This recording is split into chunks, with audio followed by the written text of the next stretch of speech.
Marcus Brewer, who also dished out a team-high 5 assists. Freshman Gabe McLaughlin finished with 9 points and 12 rebounds. McLaughlin pulled 16 rebounds in Thursday's triple overtime loss to SIU Edwardsville. The Red Hawks are 2-6 in the OVC, 9th place. They hit the road for a 2-game swing at Belmont on Thursday. SEMO women's basketball logged its third straight victory, 72-57 over Eastern Illinois. Southeast out rebounded the Panthers 39-22 and outscored EIU 34-10 in the paint. All-conference guard Tecia Thompson finished with a game-high 26 points and 8 rebounds. Southeast sits in 5th place in the OVC and plays in Belmont Thursday. Get local sports updates on SEMO ESPN 1220, SEMOESPN.com, and the SEMO ESPN app. Does having a game on the TV make a sports bar? Wings, Etc. in Cape and Jackson beg to differ. They take their sports bar status seriously. Wings, Etc. is the host of the SEMO Coaches Show every Monday from noon to 1. You can watch SEMO away games at Wings, Etc. Plus, get lunch specials and daily specials like 69-cent wings on Monday, 69-cent rib tips on Tuesday, 59-cent shrimp on Wednesday, 69-cent wings on Thursday and Friday, too. Plus, they've got free Wi-Fi and a full-service bar and craft beer. Wings, Etc. The definition of a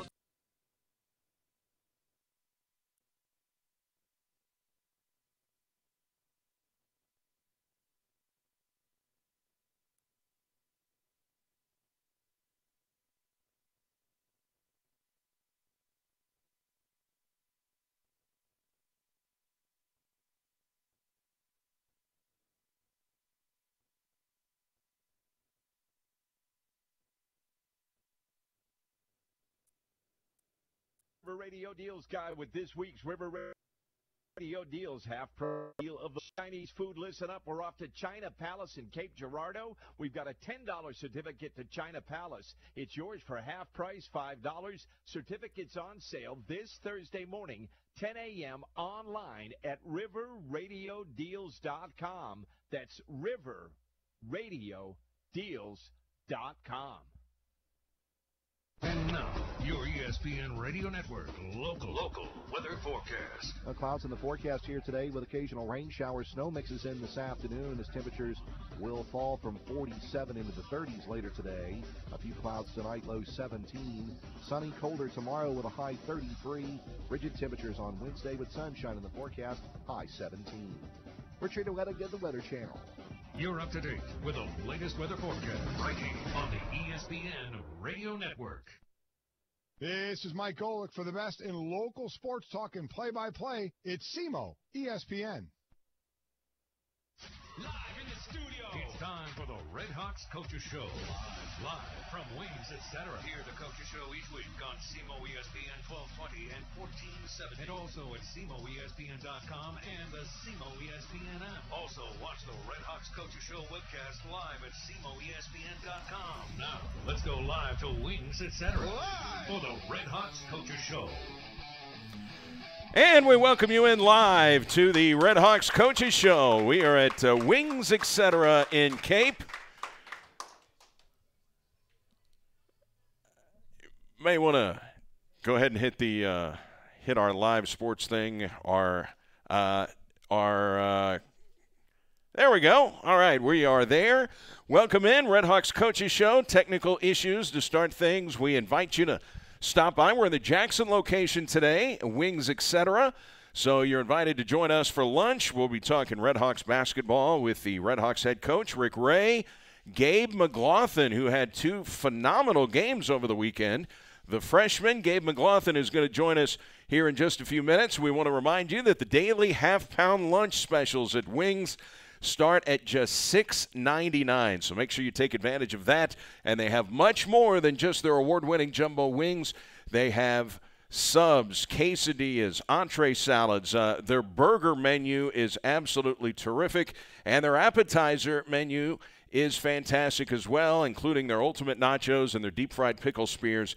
It is Wings, Etc. We're in the Jackson location. Don't forget, we'll be back in Cape Girardeau next week for the Red Hawks Coaches Show, and that will be after the trip to Nashville. Red Hawks are going to head to Belmont on Thursday and Tennessee State on Saturday. Red Hawks head coach Rick Ray is here.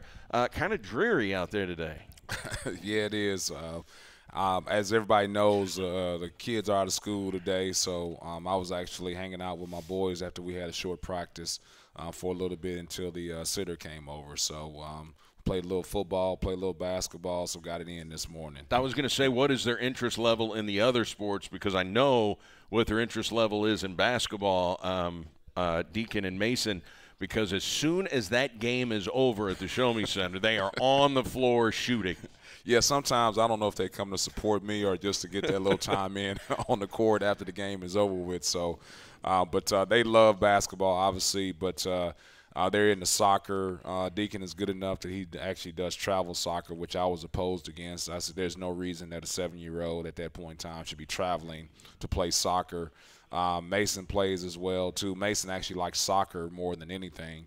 More than basketball, Yeah, more than basketball. Wow. And then Deacon actually likes football more than basketball, too. So we just – it's amazing when you have kids and you do things with them. I would take Deacon to practices, and Mason would be there with me, and me and Mason would play while Deacon was practicing because he wasn't old enough. And you would see parents would be like, oh, he can already, catch a football, or he can already, kick a soccer ball. And they said, what are you guys doing for training? I said, we go outside and play. And then it's like, well, is there any training, or no, it's what do you guys want to play? And that's what we play. If it's Frisbee, throwing a Frisbee. If it's hitting a golf ball, whatever they want to do, that's what we play tag. There's no training involved, but we just go outside in the backyard and we play. So it's just amazing how this whole society of like training kids at that age. I mean, no, we just go outside and play. There's no training. Any interest in baseball at all from your sons? They both play baseball. Now, I'm telling you, you got to have a strong fortitude to watch 5-year-old T-ball. No, I coached my daughters. Yes. So I coached my daughters' basketball teams, T-ball, coaches pitch. Yes, I understand. You want to be supportive, but it's like having a slow nosebleed out there at that point in time. And it's hot, during the summer too. So they both play it. Mason is into it more than Deacon, but they both play in the summertime. Anybody bat left-handed? No. Okay. No. All righties. All right-handed. All right. Pretty nice weekend for your way to capitalize on the weekend. The Thursday night game against SIUE, a triple overtime loss to the Cougars, but your team bounced back with a solid win over a solid Eastern Illinois team. Eastern Illinois came in 5-2. They had just handed Austin Peay its first conference loss, and you win the game by 5. I mentioned it going into the game. You had played 4 games this year against Division I teams decided by 4 points or less, and you were 0-4 in those games. Very close, and 3 of those 4 losses came in the last week and a half. You're up 14 at Morehead State in the second half. They get you by 4. You lose on the buzzer beater by 2 at Eastern Kentucky, and then the triple overtime 1-point loss. I mean, it's not crazy talk to say you very easily could be 5-3 in the conference right now, right? Yeah, Ray Giacoletti, who called the game on ESPN3, actually pointed that out to me. He said that we were over in our 5-point games, and Eastern Illinois was 7-0. In those same games. So they just showed you the fine line there is between victory and obviously a loss there. And with us being such a young and inexperienced team, a lot of our guys have never gone through those clutch situations where you've got to make great decisions. And so it's been a learning process for us, and hopefully our guys are learning from that. But I think the thing that I took away more than anything was the fact that after that triple overtime loss that our guys came out and competed and played so well against Eastern Illinois. And you didn't know that at the beginning because at the beginning we didn't play very well, and so you were worried. But a lot of guys could have just rolled over and took the loss against Eastern Illinois. But after the bad start that we had, we figured out what we needed to do in order to be victorious. So that's the thing to me, the physical and mental bounce back from that triple overtime game to me, then getting yourself down in that adverse situation and be able to overcome that adverse situation, to me, really stood out to me about our guys. But you look at your 2 conference victories at home, the two conference wins that you have at home. and you overcame deficits in both of those games. You're down 16 at the half to UT Martin. You're down 19-5 on Saturday, a 14-point deficit. So your guys have shown the ability to battle back. I mean, you were down at Eastern Kentucky, battle back to tie the game. So, I mean, you have shown, or at least your team has shown you, that just because they're down doesn't mean they're just going to call it a night. Yeah, and I think the one thing we need to understand, I think sometimes a lot of our guys don't know what's going on and how to handle those situations. And then they go out there and we've told you it would be this way. We told you things on the scouting report of what we need to do in order to be successful. But they don't believe us. And they have to go out through it and kind of go through it. And then they start to realize what they need to do. They need to raise their level of competition. They need to be better at this in order for us to be able just to compete in this game. And I think once it hits them in the face and they start to understand what they need to do because now they've experienced, they start to turn it on a little bit. All right, we got to take a quick timeout. Back with Coach Ray after this timeout. We're at Wings, Etc. Coaches Show from Jackson on SEMO ESPN.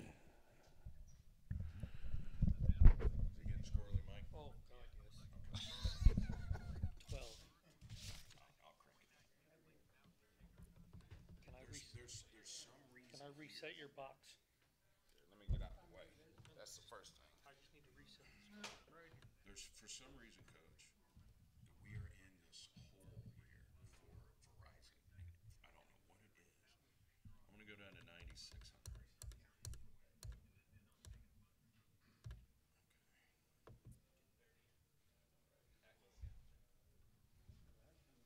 Did you reset that box? It's going to take a second. I think we'll be fine.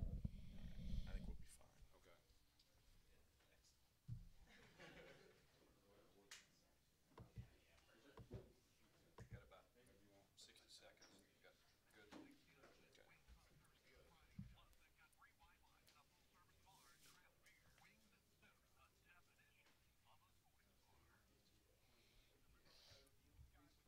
It looks like it's working much better.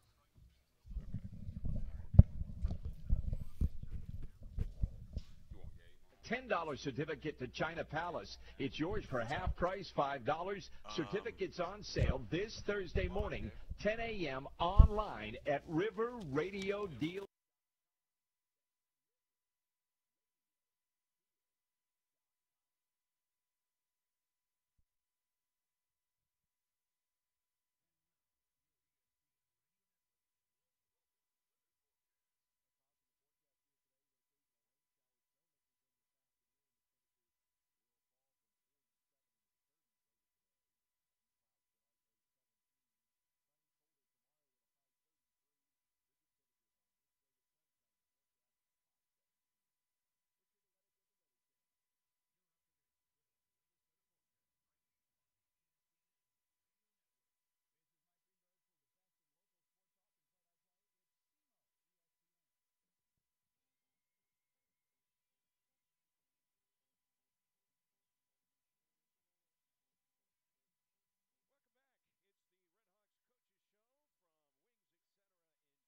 Sorry about the technical issues. Sometimes things will jump up and jitterbug us here a little bit, but we should be back and ready to go. We'll continue our conversation in just a few moments with Coach Rick Ray, recapping the SIU Edwardsville and Eastern Illinois games for the Redhawks, and then preview the two games that are coming up this week. Thursday at Belmont, and Belmont was down double digits in the second half at Austin Peay on Saturday, came back and beat the Governors in Clarksville. So that was a solid win for Belmont, always among the best teams in the Ohio Valley Conference. And then the Redhawks will play at Tennessee State on Saturday, and both of those games are going to be double headers.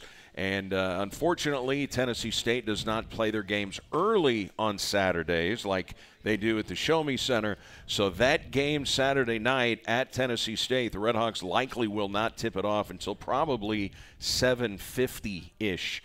So it's going to be just before 8 o'clock before we get the game going at Tennessee State on Saturday. A guy who has really had a nice weekend for the Redhawks is Gabe McLaughlin. And he joins us now, the freshman from Gilbert, Arizona. Gabe, how are you? I'm good. How are you? Doing great. Now, you're from Gilbert, Arizona. Now, that is some good weather out there, right? Tell us about growing up in Arizona and how much of a shock it was to come to this climate versus what you had out in Arizona. Yeah, definitely. I mean, the climate there is great. I mean, never had to really wear bubble coats or anything like that, so that's something new that I have to get used to up here.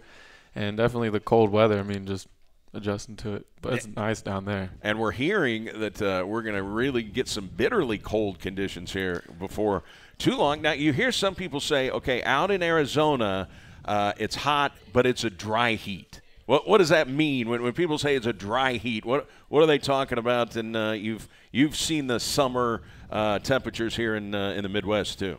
Yeah, definitely. It's more of a dry heat because there's no humidity. It's just like the sun. You feel all the rays attacking your skin and everything like that. But here you feel like all more muggy and like you get sweatier easier over here. But yeah, Arizona's more dry, so you definitely feel it. The Gilbert now, how far away is Gilbert from Phoenix? It's about 45 minutes southeast. Okay. From it, so. All right. So do you like the state of Arizona? I do. I like it a lot. It's very beautiful too. Now, you grew up rooting for what? Were you a Phoenix Suns fan? Who were you rooting interest growing up? Definitely the Suns. I mean, always got to root for the hometown team and everything like that. For football, it was the Arizona Cardinals. So yeah. All right. So the Super Bowl that they should have won. I'm still not convinced Santonio Holmes got his toe down in the end zone. I think he got one toe down. I still don't think Santonio Holmes got the other toe down. I definitely agree with that. Yeah, but what's interesting is we were all St. Louis Rams fans here until they stole our team and took it to Los Angeles. So we're big Kurt Warner fans. Yeah. And so you also had to be a Kurt Warner fan. Yeah, I was. I mean, he was my favorite, one of my favorites. Him and Larry Fitzgerald were definitely the front runners of that team. So I really liked that. Yeah. Well, it was just announced, I think, late last week. But Larry Fitzgerald says he's coming back for one more season to play in the NFL. How cool is that? And how big of a member of the community is Larry Fitzgerald there? We all know what he does on the football field, but, man, he's a guy that does a lot off the field in Arizona, right? Yeah, definitely. I mean, that's one of the main reasons why he's one of my favorite players is just simply because he does so much on the field and also off the field. That's really impressive. So. All right, so – Fitzgerald, your all-time favorite player, or who? I'd say that, yeah, definitely. Okay, now who were the names of some of the Suns when you were growing up? It was probably after like Cedric Ceballos and Dan Marley and who else? Charles Barkley was there, and I remember in the '90s they played the Bulls in the NBA Finals, lost to Michael Jordan. So who were the groups of Suns players when you were growing up? It was a little bit of Shaq for a little bit. I remember seeing that a little bit. And then Amari Stoudemire, Steve Nash. And yeah. Well, you got to see Nash. You had the prime years of Steve Nash. How exciting was it growing up watching that guy play? It was really exciting. I mean, just seeing what he can do with the ball and just the vision that he has and his ability to score on top of that, it was really impressive. Gabe McLaughlin, our guest here on the Coaches Show. So you're from Gilbert, Arizona. You went to Putnam Science Academy in Connecticut to play prep ball last year. What was that like going from Arizona all the way out to the East Coast of the state of Connecticut? That's where I initially got used to the weather. I mean, not used to it, but I got introduced to it. First time seeing snow, but it was definitely a long ways from home, so definitely made me grow up a little bit and really get some individual responsibility among myself. And so, yeah, but basketball, I mean, there's a lot more talent out there. I mean, Arizona has talent, but they have like some real ballers, especially at the prep level. At the prep school level. And where in Connecticut is Putnam Science Academy? It's in Putnam, Connecticut. In Putnam. Yeah, it's very small. How far is that from maybe Bristol? I think people understand Bristol when they hear ESPN. That's where ESPN is located. How far away from Bristol is that? I'm not too sure because, I mean, we never really traveled outside Putnam. But how about Storrs, Connecticut, where the University of Connecticut is? Probably about an hour. An hour. Okay. Did you ever get to go maybe even see the Connecticut women play basketball? No, I mean, I wish I could, but no, we didn't. I hear that's a real experience because, you know, obviously all the success that Gino Auriemma has had over the years, but I hear it's they sell out almost every game. Yeah, it's a crazy. I mean, I've definitely heard about it more up there, but just never had the opportunity to go visit, which need to definitely go do sometime because I want to be in that winning facility and see how it all goes down. So you were the 6A Player of the Year in Arizona. Is it pronounced Basha High School? That is correct. Basha High School. What was that like, getting an honor like that? Honestly, it was great. I mean, I give all that credit to what me and my team were able to do. I mean, there were a lot of great players in Arizona, as I said previously, but it was just we were a great team and we were able to take it far, and so that's what really got me the, I guess, little recognition. Yeah, recognition for it. So you win a 6A state championship. Was that your senior year? Senior year. What was that like, winning the big trophy? Yeah, it was surreal because we never had much big names on our high school team. So it was just all of us coming together and knowing what we worked for. Ever since like our freshman year, it was like the freshman five and everything like that. And just all we worked for and it all coming together and finally piecing together our senior year was just a beautiful thing. Felt super surreal. So the guys that you won the state championship with, you were with them for 4 years, that core group? Yep, definitely. That must have been really outstanding. And how big of a thing is it to have chemistry with teammates and to, really have a lot of experience with those teammates? You can have great talent. Obviously you want talent, but how big is chemistry? Chemistry is huge. I mean, just knowing what each other's strengths are so you can play to them. I mean, it's basically like have one brick of a wall and you just put a bunch of bricks together and cement them all together. I mean, it's going to be a lot harder to break down. I mean, it's definitely a big obstacle to overcome. So that's the way I kind of view it. And, yeah, it was just built from one stone at a time. So like the football says, brick by brick. Brick by brick, Coach Tuke. So what entered into your decision to go a year to prep school versus going senior year and then going right to college? Well, I originally committed to West Point, the Army Academy up in New York, and I went there for a couple months. But basketball-wise, like I love the Army. It was great. I mean, I have an Army shirt underneath this, but I mean, I did 4 years in the Navy, so I really? understand. Yeah. Wow. Well, thank you for that. All right. But just being there, I mean, I really came to myself where I was like, I really want to like find what I can do with basketball. Like I really love the sport. I mean, Army I would have been playing basketball there, but I felt like Army would have came in and like done, like I would have had more responsibility doing military and it would have taken from that. So about 4 months in, I decided to leave, and then that's where I came home to Arizona, and then I had to join a prep school in order to get re-recruited.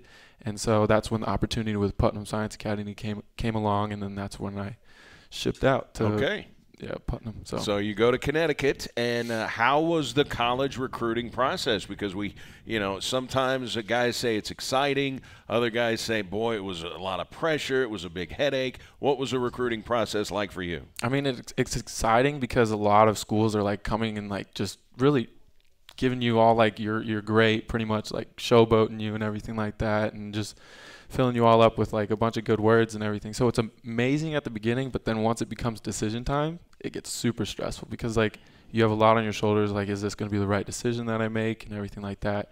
And so going through it twice, I mean, it was definitely, I learned a lot from the first experience, but the second time, I mean, I really feel confident in the decision I made, which was to come here. So. Well, good. Stay here. Definitely, without a doubt. We need you to stay. Also, what were some of the other schools? Name some of the other schools that were showing you some interest to come and play college ball. Davidson's showed some interest. Had a bunch of schools back home, Grand Canyon University, Eastern Washington, Portland State, University of Portland.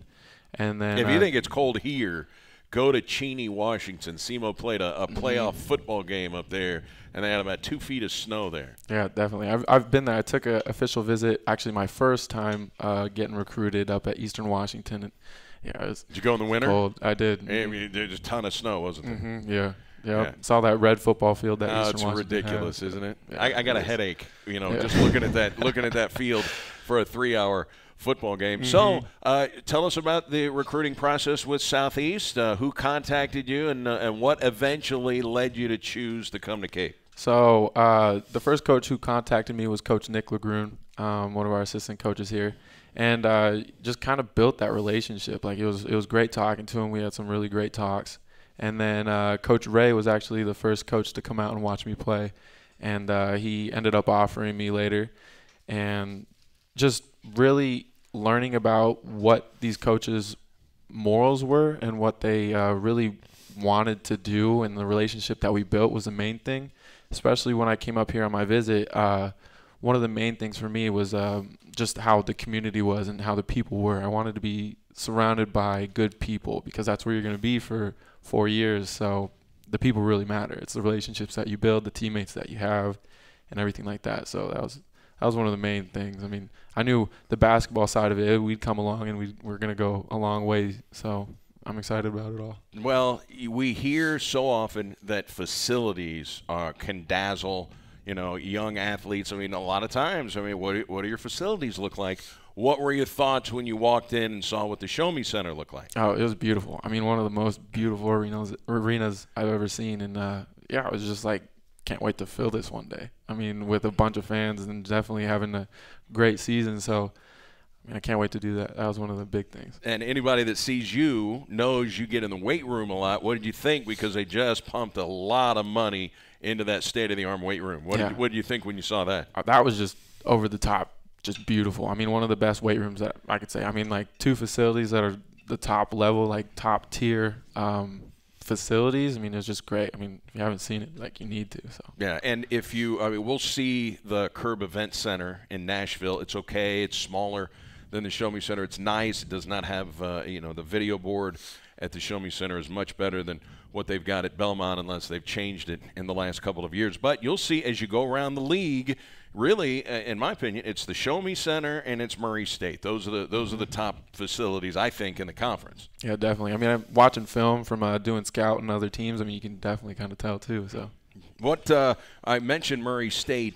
What were your thoughts when you played against John Morant? Because obviously he's been getting a lot of national attention. But you were on the same floor with him the other night. What did you think? I think he's a great player. I mean, he definitely knows when to score and when to pass the ball, and I think that's very important as a player. Is like a lot of people think scoring is the most key thing, but also the things you can do with the ball to help your teammates get a bucket, or the things off the ball are very important as well. So. He's definitely a great player. I mean, I don't take anything away from that. He's good. Coach Ray, I'm sure, likes to hear you say there's a lot more to the game than just scoring, because there are a lot of times when we're doing our post-game interview where he will specifically talk about what you did on the defensive end of the floor that night.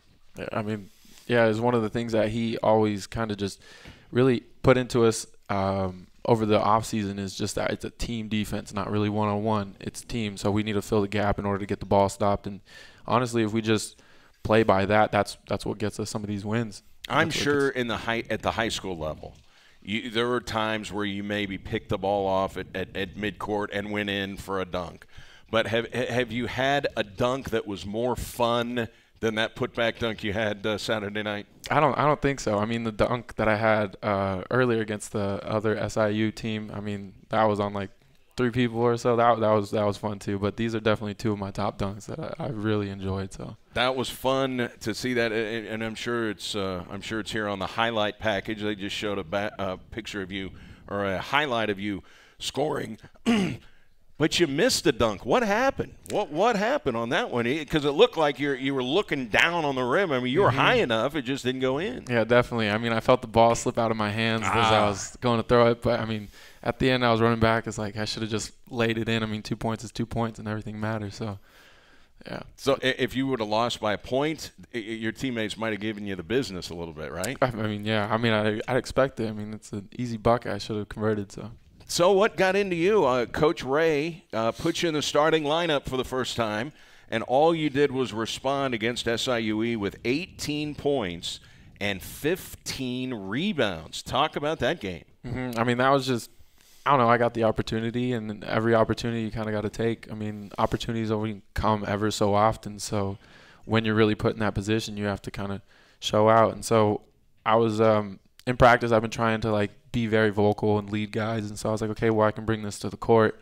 And that's really what started getting me going, was just talking to my guys and telling them what we need and just really being there for them. And that just, I don't know, one thing led after another, and just happened to be a pretty good game. So, all right, well, as a freshman, do you sometimes think, or did you think, I'm just a freshman. I'm maybe it's not my place to be the vocal leader. Did that ever cross your mind? Yeah, definitely. I mean, definitely in the beginning of the season, I was thinking like, oh, these seniors, these juniors won't really listen to a freshman. They don't want someone coming in and, I guess, knocking on their door trying to take hold of their household or whatnot. So, I mean, I did feel a little uneasy at first, but then it was like, you know what, we're a team. Like, we all respect each other equally, and everybody's voice matters on a team. So that's when I really just decided to gain my confidence. And I had a few of the other guys kind of back me up too, where they agree with what I'm saying, and they agree and they want to win. So that's kind of what led us in the right direction. So. Boy, you follow up your 18-point, 15-rebound performance, nearly another double-double, 9 points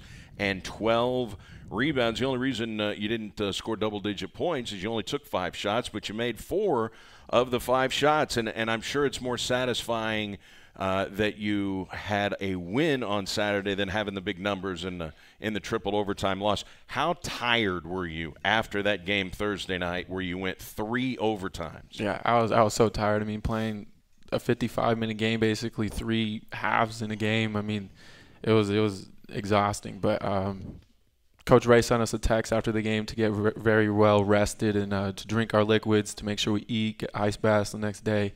And so that's what we did. And then I slept like a rock that night, then woke up and recovered, and that's why we were able to get back at it on Saturday and really get that W that we needed. You ever played 40 minutes in a basketball game before?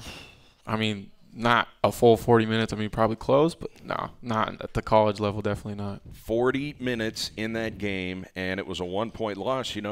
It's easy for us to say, boy, emotionally that one has to hurt, but how much does a loss like that hurt? Because you guys did, you had chances. You could have won that game. Mm-hmm. It stung, especially for me thinking about like our guys, how much we've really tried to come together as a team and make the steps towards the right direction.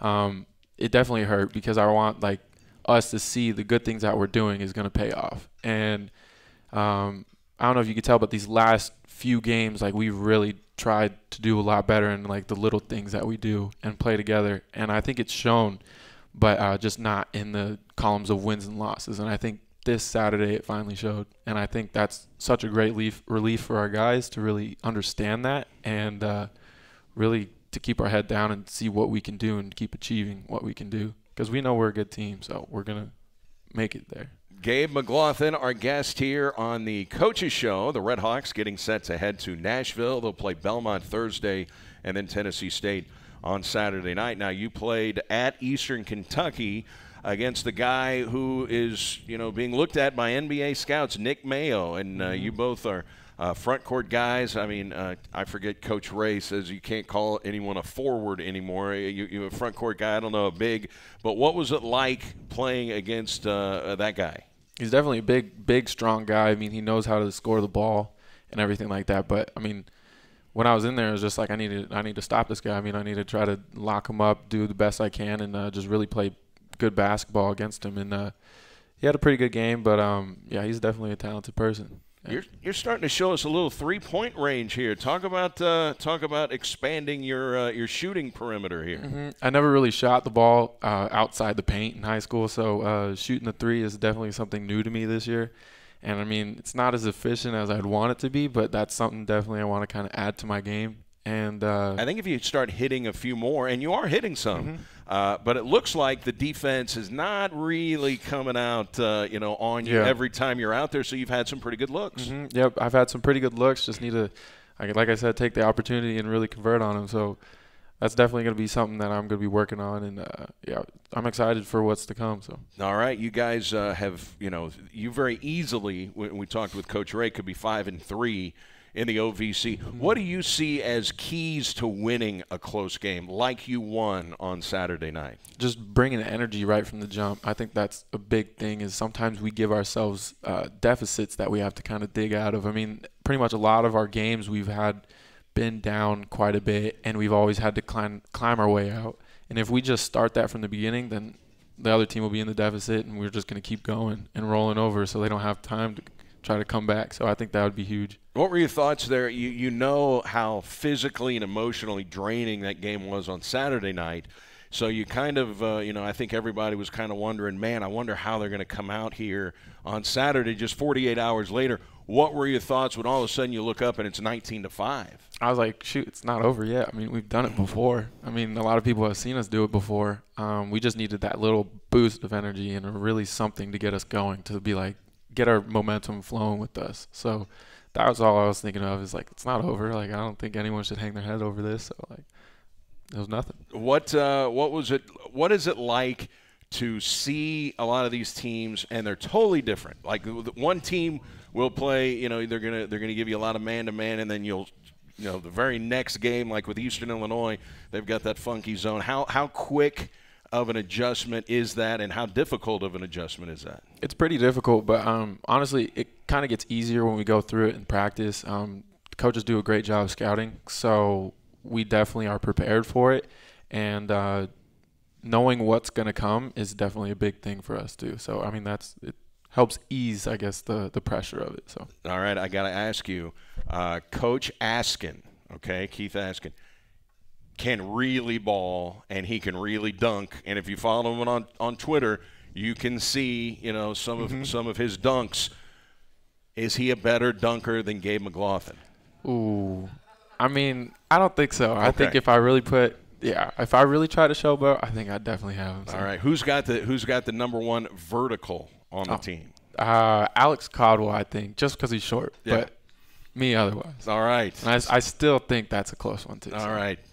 How about Sage? How's his Sage, vertical? Sage has a pretty high vertical, but I think I have him. I think I do. So. There it is. You heard it straight from Gabe. He's got the number one vertical on the team. So March 3rd is your birthday. So we're almost a month and a week away from turning 20, huh? Yep. Kind of. I'm sure your mom's like, there's no way he can't be turning 20. I know. It's definitely flown by. It feels like for me, and I mean, crazy. All right, we're getting ready to head to Nashville this weekend. You ever been to Nashville? I've never been to Nashville. All these traveling places are new to me. So. All right, well, it's a fun place. I know we won't be doing a whole lot of sightseeing. You might be able to get to see something on Friday, since there is no game on Friday, but it's a fun town, and we'll be leaving on Wednesday to head out on that trip. Gabe, thanks so much for your time. We appreciate it. Thank you. I appreciate All right, it too. Gabe McLaughlin joining us here on the Coaches Show. We'll take a timeout. We'll be back to talk with Coach Ray from Wings Etc. in Jackson on SEMO ESPN. This is Adam Glick with the Cape Girardeau Police Department. I would like to invite everyone to be part of the greatest plunge on earth on February 2nd, 2019 at Lake Boughton in Cape Girardeau. Special Olympics Missouri is our charity of choice, and this is our biggest fundraiser of the year. If you wish to plunge, you must be at least 10 years old and raise a minimum of $75. For more information, visit SOMO.org. Let's have fun for a great cause at the 2019 Polar Plunge. That's SOMO.org. We'd like to thank everyone for all of your support. It's the River Radio Deals Guy with this week's River Radio Deals half-price deal of the week. If you love great Chinese food, listen up. We're off to China Palace in Cape Girardeau. We've got a $10 certificate to China Palace. It's yours for half price, $5. Certificates on sale this Thursday morning, 10 a.m. online at riverradiodeals.com. That's riverradiodeals.com. And now, your ESPN Radio Network local weather forecast. Clouds in the forecast here today with occasional rain showers. Snow mixes in this afternoon as temperatures will fall from 47 into the 30s later today. A few clouds tonight, low 17. Sunny, colder tomorrow with a high 33. Frigid temperatures on Wednesday with sunshine in the forecast, high 17. Richard, weather good.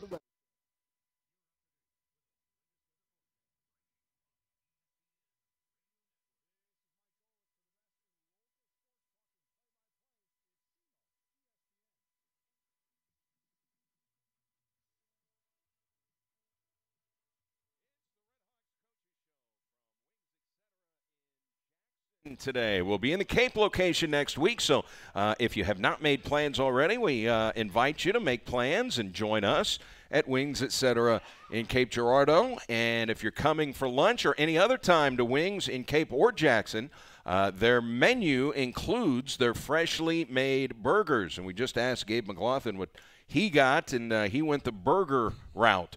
Coach, they do have good burgers here. Yes, they do. I'm a wing man myself, but I like to eat, so I'm not picky. Yeah.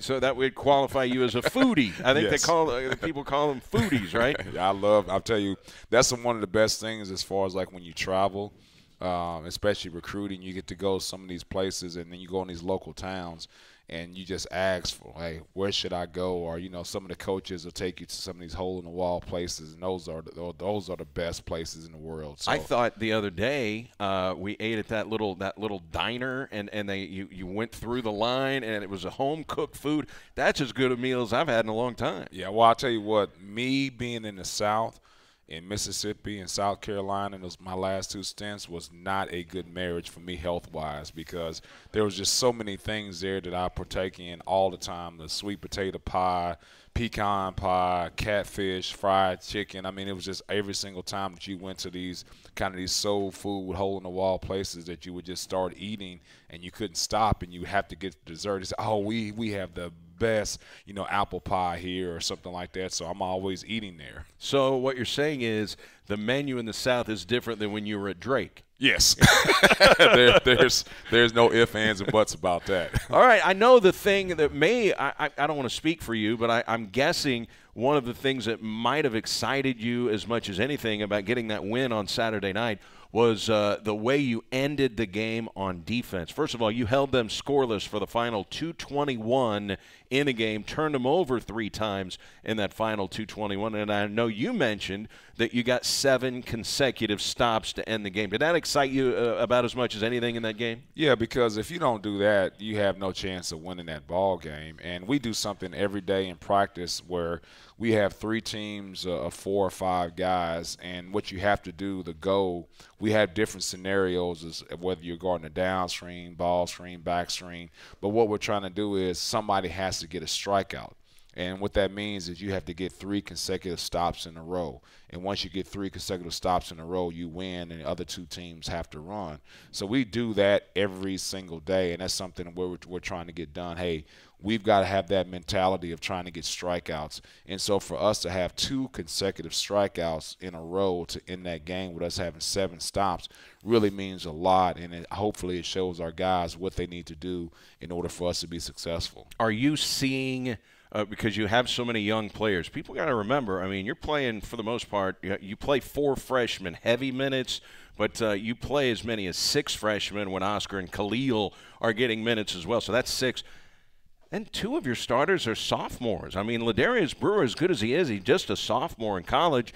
And then, Isaiah Gable, yes, technically he's a sophomore, but he only played half a season last year because he missed 16 games with a broken foot. Are you seeing them get better before your eyes, especially on defense, as they kind of understand the adjustments and the changes you've made defensively from last year? Yeah, what you want to see in any program and in any individual and any team is development. And I think that's what's happening with our team, and those guys starting to understand what it takes in order for them to be successful at this level because they've never been exposed to it before. So I'm starting to see that, but it's our team defense and our guys understanding individual pride in defending. So we can have a great team defense, but if you're individually we don't want to help. That's all we say. That's our goal. We want to be there to offer the help, but we don't want to have to help. If we're helping every single time, every single possession, then that means we're not being very good individual defenders. And so that's the one thing that I kind of took away from all the stuff that we're doing defensively is, people talk about Virginia and how good they are defensively, but what people fail to see is how good Virginia is individually in guarding the ball. And that's so much, they put so much effort into doing those things. So for us, what I wanted to do was simplify our defense. And so I didn't want to go into every single game trying to change what we do with this downstream, with this backstream. So my goal was, let's simplify this thing so we can concentrate on playing hard. One of the things we mentioned with Gabe, but there have been several times this year where you have pointed him out specifically in our post-game conversations about what he's doing on the defensive end of the floor. Tell us what you're seeing from Gabe McLaughlin midway through his freshman year. Well, I mean, our goal when we went out and recruited both Gabe and Sage is we wanted somebody that could be athletic around the rim.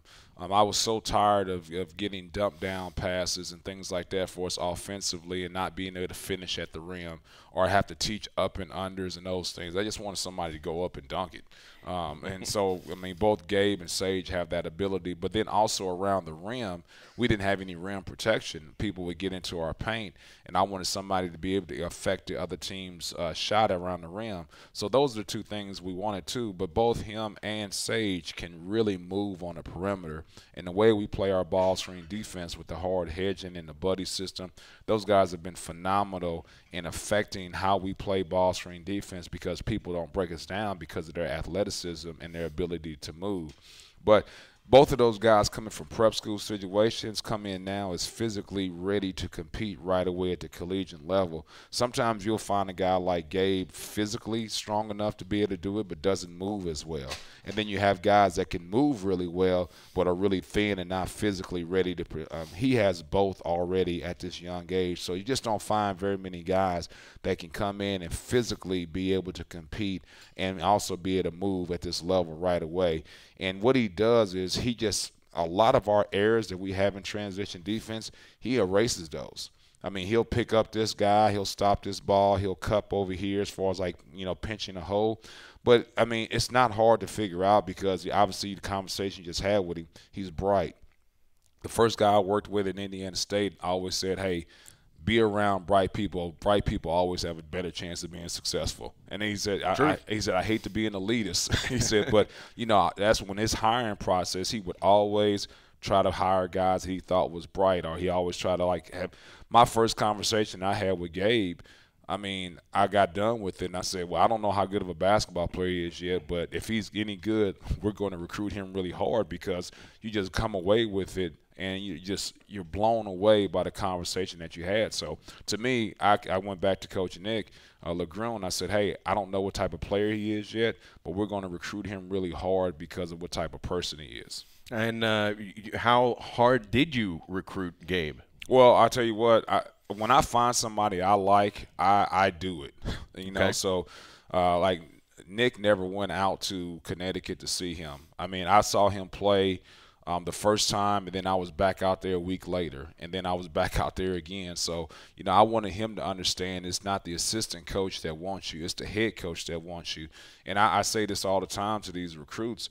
They get into a situation where they love the relationship that they have with that assistant coach.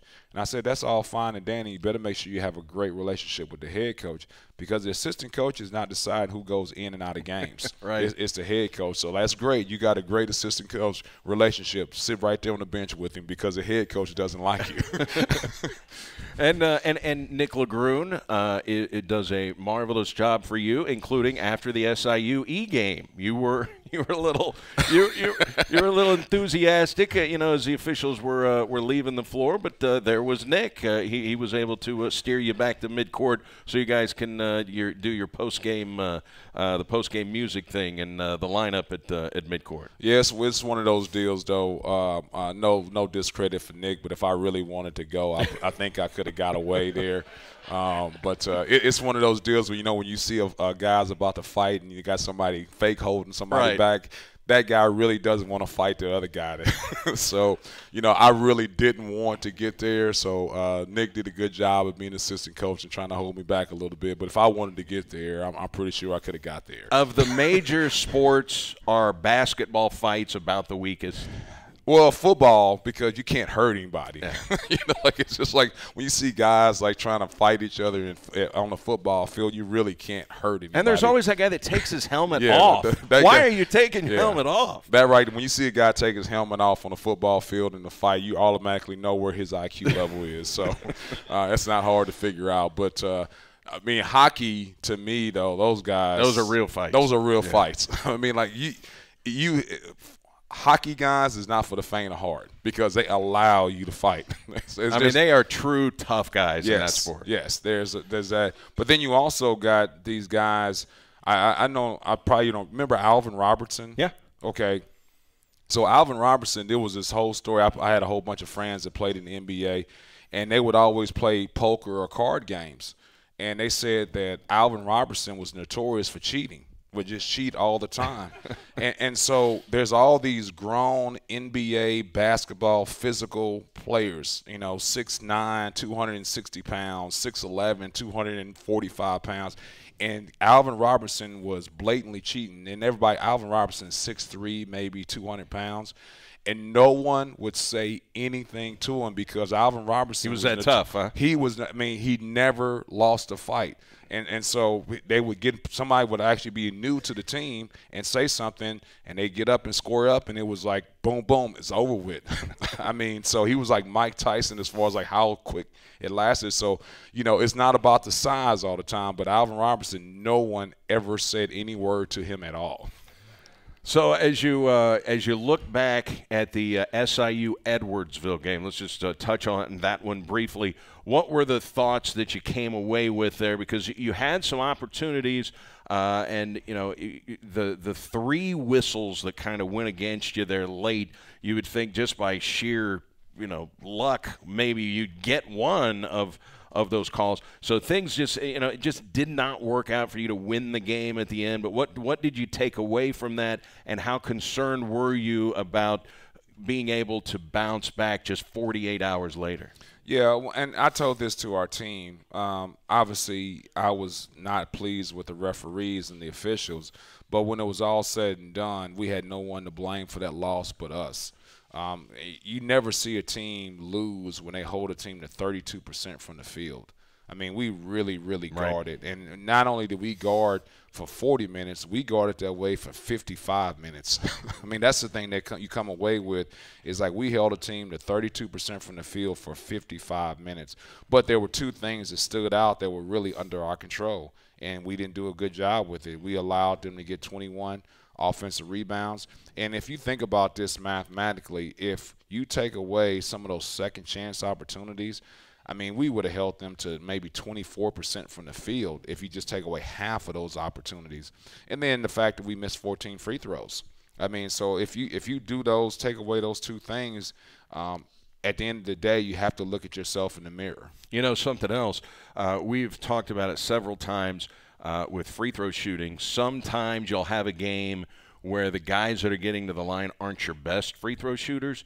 But in this game, even your better free throw shooters had an off night from the free throw line. Yeah, it can become contagious. A lot of people talk about the fact that when you see teams starting to go bad on the free throw line, it becomes contagious.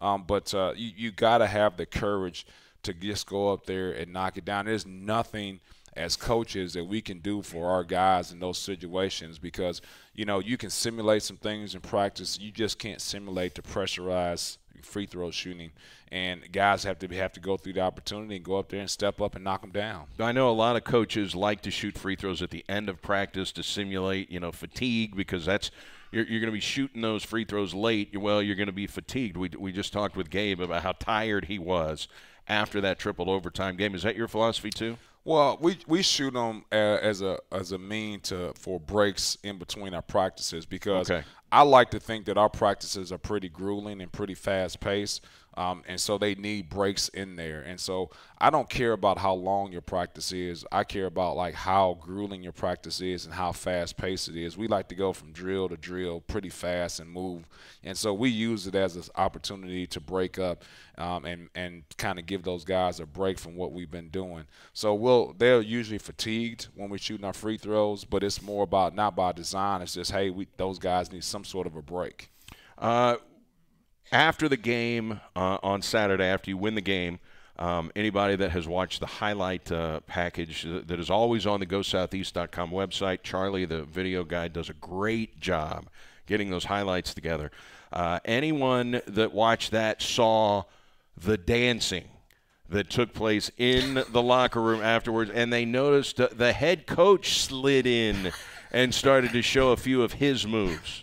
Well, I haven't seen that highlight. I apologize, Charlie. I try to stay off of things like that. So, because sometimes there's some positive things said.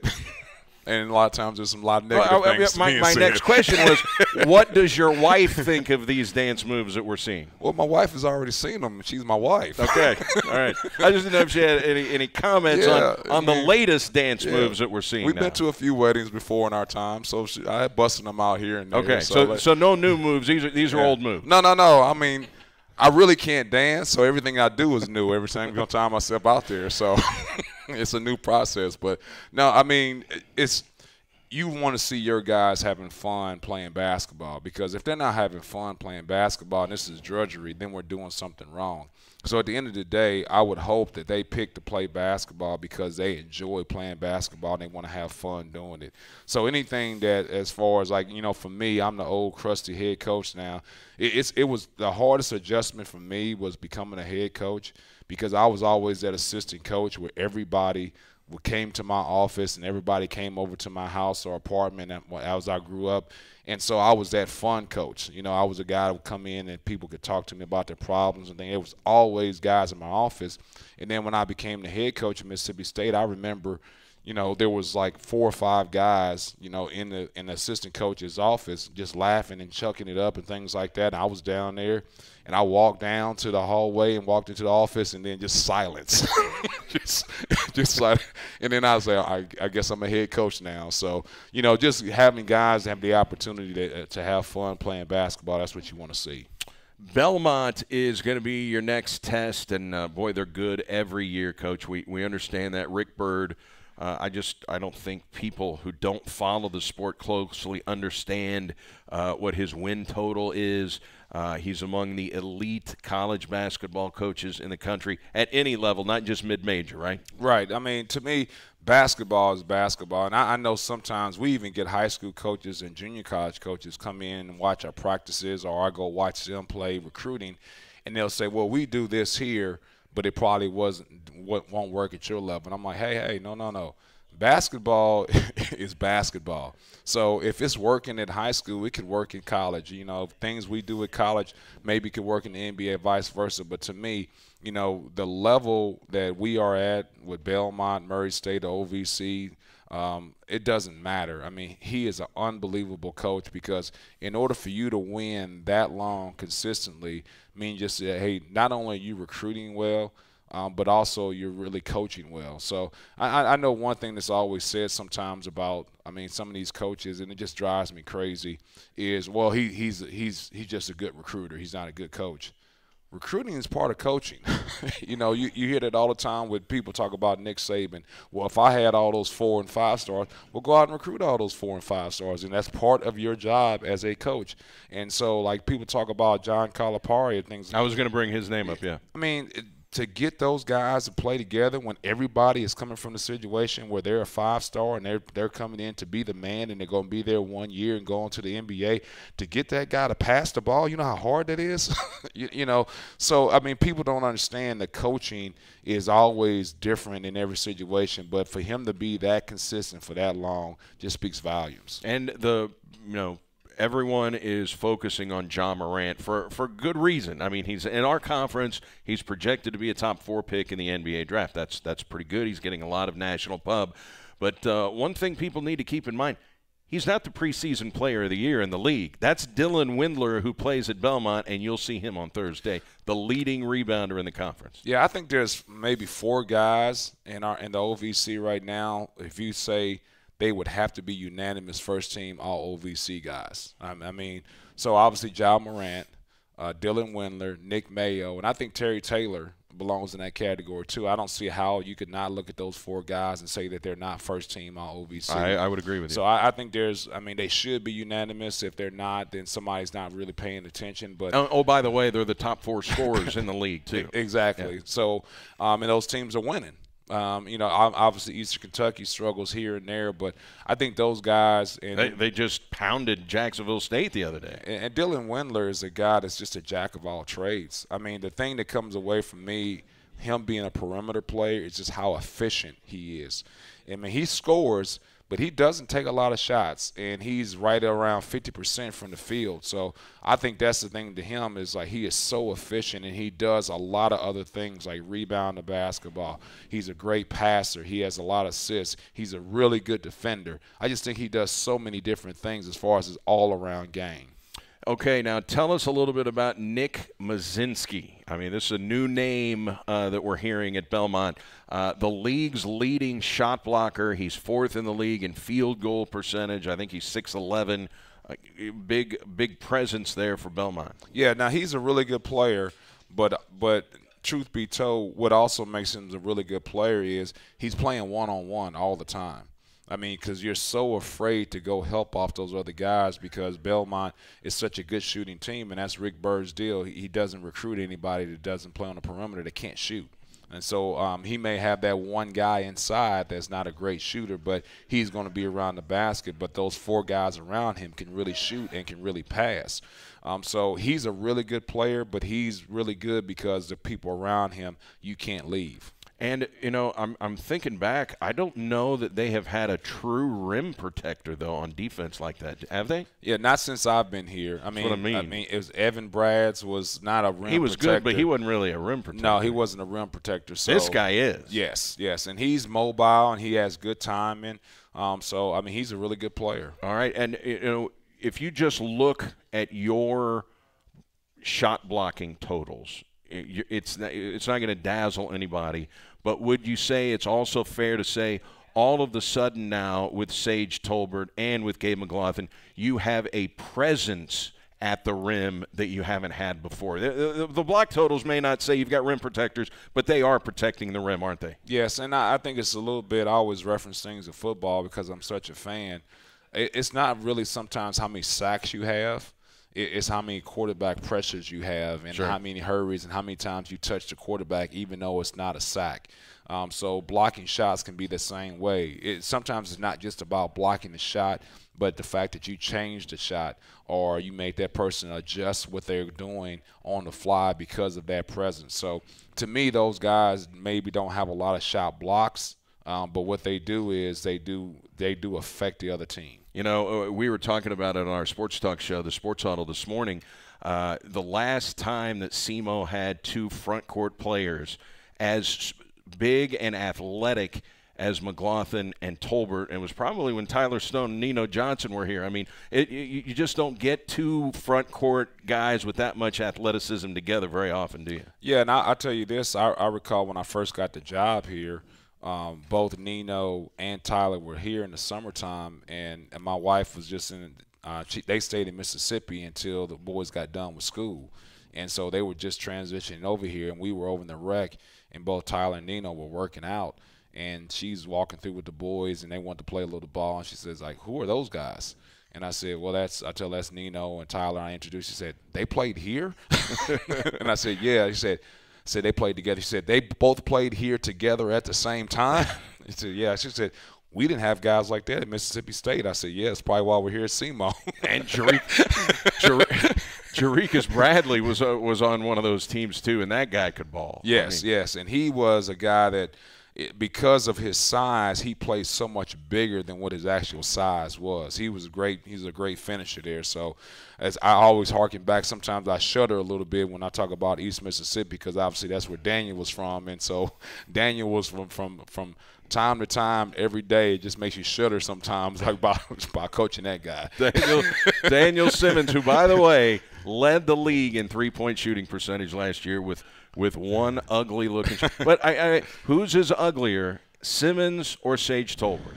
Ooh, that is a toss-up. Because I'm sure he probably gets the business on occasion and say, man, that's an ugly-looking shot, Sage. I would have to go right now. I would have to go Sage just because Daniel proved that he could make them. Yeah. I mean, so to me, like I think Daniels is actually physically uglier, I mean, there's no question about it. But until Sage starts making threes, he hit like one. Daniel, he hit one on Thursday night. He hit one.